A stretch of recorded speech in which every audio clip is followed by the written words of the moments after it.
Hello and welcome to this episode of FinTech Focus TV, brought to you by Harrington Starr, global leaders in financial technology recruitment.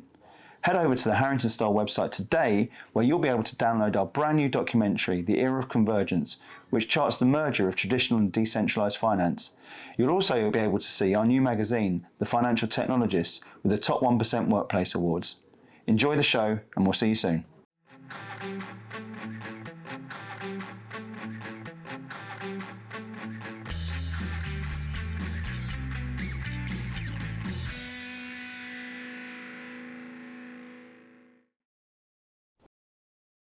Hello and welcome to another episode of FinTech Focus TV. This one is a very special one coming live from FinTech Connect over at the Excel Centre.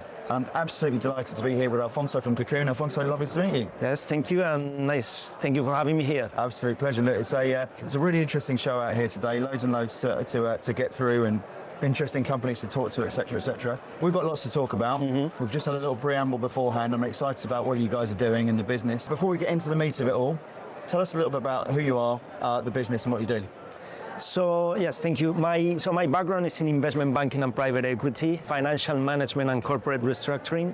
And I've always found a problem in all my previous careers, basically, which is companies, small and big, don't really do proper financial analysis of their accounts and reporting. I'm not talking about the reporting that you do to the authorities, like all the annual accounts, etc., etc. I'm talking about monthly management reporting. Yeah. So companies don't do the proper analysis of their three accounts. Many companies analyze just the cash flow, a little bit the P&L. Everyone tends to ignore the balance sheet, which is where you hide. It's like the carpet where you hide the dirt. So, I found that people don't do that analysis properly, mainly because there isn't a software that does it. Yeah. And secondly, people don't really have the time or the skills to do proper financial analysis. Yeah. So that's the reason I created QoKoon. We're basically a fintech startup. We've been 3 years developing our software. And basically what we do, we link to accounting softwares like Xero and QuickBooks. In 30 seconds, we download 5 years of P&L, balance sheet, and cash flow, and then our algorithms kick in.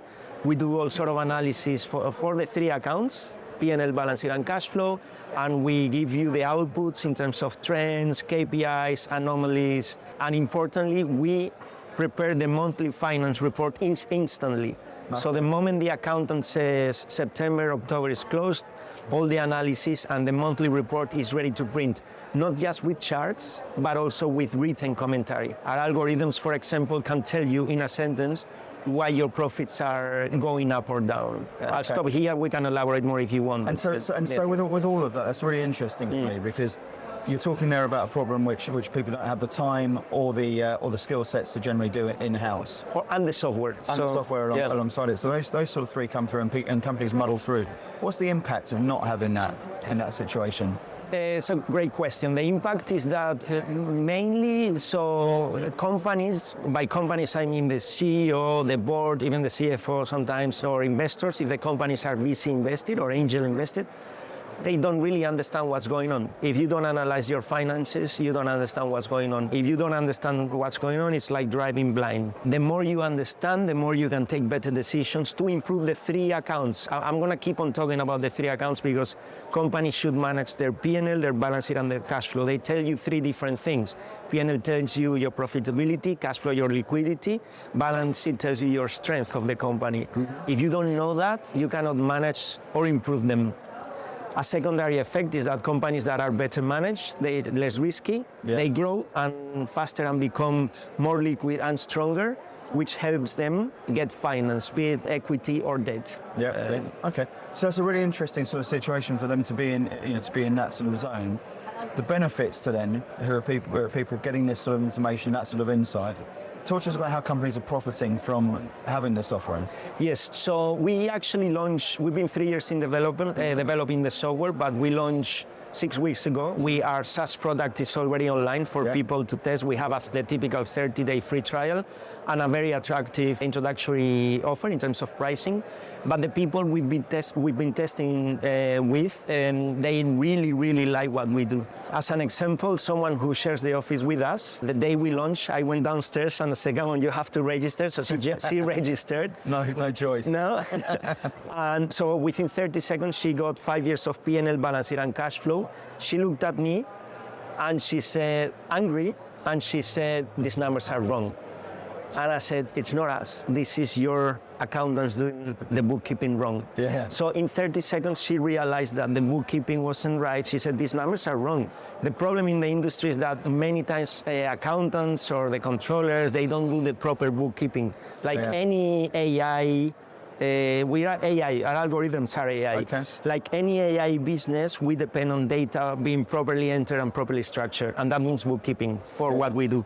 So many times it's not done. So that's one benefit. Another benefit, our biggest company is a company in the US, $200 million. The CFO loves us because she used to take forever to do the monthly report. Now it's done for her. She says, I used to take forever. Now it's done. I have better insights instantly. Yeah. And it's easier for me to report. The way we report, we can have a report on PDF with written commentary because that's how we differentiate ourselves. We have written commentary. So we have the report ready to print in PDF, but also this is a collaboration tool, which is another of the magic words of nowadays. Once you've analyzed QoKoKoon analyzes the financials, you can jump on a Zoom call with your board, your CEO, and explain everything very visual. Wow. So it's a proper deep dive into your business. So we're talking about efficiency, we're talking about time, we're talking about insight, all of these things that can make a business better from... Yes, also reduction of costs, which people don't like to hear. I mean, but your finance team doesn't, basically you release time from the finance team. Yeah. Many people think about, okay, I'm gonna get fired, but the way I like to, I've done a lot of analysis and research on the future of work, AI, etc. And the way I like to look at this is, look, you're not gonna lose your job, that means you're gonna evolves, right? Yeah, exactly. You're gonna have more time to do fun stuff because I mean actually doing the analysis in Excel it's boring, you know. But once you've structured your analysis, I think this is the thing, isn't it? About the sort of repositioning, reimagining of efficiency, and what that actually means. So time reduction and cost reduction in that sort of sense, people immediately lurch to the bottom line of it. But it's to me, it's always been about a repositioning, and it's always then been about an increase in productivity and deal with that. Yes. So there are benefits to the companies. There are benefits to I'm going to call it the finance team, okay? The team who works on analyzing the accounts, whether it's one person or several. But usually the way the finance team is looked at is they're just a cost center, they're admin, that stuff. This is changing, okay? The future of the finance department is changing. They're going to become the heroes of the organization because they're usually the finance team who's driving digitalization, especially for financial products, fintech. The time they spend on the crunching means they cannot spend thinking and understanding what's going on. If this is done automatically, they become the heroes of the organization by telling very quickly to, CEO, board, investors, etc. This is what's going, this is what we should do. That has a personal impact in their lives. People are happier if they're happier in their jobs as well. And I think that's such I love that concept of making finance the heroes of the organization, because it is a traditionally unglamorous sort of position, isn't it? It is, and it's seen as admin. That's because it is admin at the moment. But it shouldn't be with these tools. So it's really, really interesting. Your journey's been, it's 3 years since you started. In developing the software. The whole development. Talk to me about that journey. How's it been? It's been great. So I was working... A different world for you, right? Yes, I was working in investment banking, private equity, but for 10 years or longer, I said, look, this needs to be automated, come on. There's a quote, people say it's from Mark Twain, I don't know, because sometimes quotes, you don't know. They're reattributed. But it's like it's your own. Yeah, exactly. So this is my quote. But basically, it says 20 years from now, you will regret more the things you didn't do than the things you did do. So for a long time, I was thinking, look, you have to do it. There's a need. But not only small companies, also big companies, banks, private equity, there's a need. So eventually I took the plunge. I was very comfortable in my previous job, having a great salary. But I said, no offense to my previous jobs, but I've never admired, I've admired entrepreneurs who create something from zero. So this is what I decided to do 3 years ago. I put some money of my own, and I approached my friends and family. I never thought I would be able to raise £700,000 from friends and family, but I did. Good friends. Yeah, I'm family. No, but they kind of saw my my background. I explained the problem. They saw my passion as well, so they trusted me. Yeah. But it's been 3 years ago. How's that responsibility been? Because it's an interesting one, isn't it? It is. Yeah, I think at the friends and family stage of a business, I always think is very, very personal and journey. And there's a lot of founders who go out there with conviction about their products, but not necessarily the product market fit and their ability to articulate that. But what you've done to raise that sort of money at a friends and family level is obviously something there that's very, very convincing. Yes. But talk to me as a founder about, and a first-time founder at that, how's that responsibility felt for you? It actually makes you more responsible. Yeah. I made sure first that I committed. I've put a big part of that 700,000 as well. Not a big part, not half of it or anything like that. But I put a lot. I made a big commitment. So I was telling them, look, my money is where my mouth is. But also, when you get most of the money from outside sources, friends and family, if it's a VC, maybe you don't take as much care. Yeah. But when it's your friends and family, it actually makes you be more responsible. So you want to, first of all, you're very grateful that they trusted you, and you want to pay them. You want to make a big return for them, more than for you. So it gives you that purpose to what you're doing. Yeah, exactly. So that's been going through. It's been 3 years. The product's just started going out over the last 6 weeks. It's an exciting sort of phase. And you've been travelling around and shouting the gospel everyone to what you're doing. Tell me about where we're at the moment, because I know you're doing the next raise as well. Yes, so we launched, we're very active promoting and making people aware of our software. Like I said, on our website, there's a 30-day free trial where you can actually play with the demo company before you download your company from Xero or QuickBooks. So, we're very keen for people to try and test what we're doing. We've been traveling in the Middle East as well. In that part of the world, they're very active and promoting governments and banks, promoting fintech, digitalization, and especially help to SMEs. In any country, SMEs are 90% of more of the number of companies, basically. So we've been traveling all over the world promoting our product, and 1-2 months ago, I launched our second financing round. We raised £700,000 last year. This time I'm aiming for £500,000. I have 100,000 already committed from existing investors, plus new investors. And we're trying to reach, at the moment I'm keeping it friends and family, high net worth individuals, family offices, VCs that focus on seed. What I like is for investors that are not friends and family.